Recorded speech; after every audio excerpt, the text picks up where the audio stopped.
Učete. Pa slikam si ju već, kaj treba sad? Pa nije modna revija, poznaju se kao da ukura. Ma! Ej! Gle kaj mu se to delalo mjesto stanu. Pogle ovo, nabrijano. Pasti, mati, to bomo se grizli do ujutro. Kava je u 6. Ja možda nemam spavao ova 3 sata. Ma! Gle na drkanu. Ajde sad u krug. Struši ga. Gle ovo.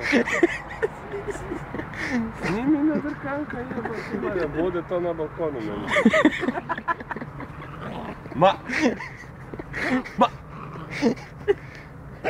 Ma! Ej! To je sve cipalo sad u zrak more. Sad kad mi radne pojede, joj ih. Dobiš nove ovo tjedan sljedeći.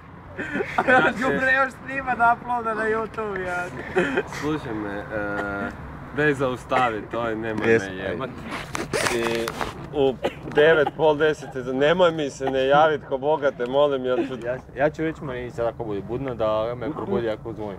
Ako bude, ja ću zvat cijelo vrijeme. Može. A ja da... sam mi idemo skupa to riješimo. I njega isto probudim. Isto, a ja znaš da sam budirana, skužio sam odmah snimaš čim si ovak spustim mobitel njemu u facu dalje. To bomo sutra gledali.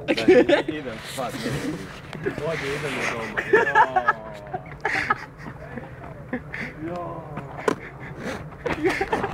Zovem te rano ujutro dođi. Di rano ujutro?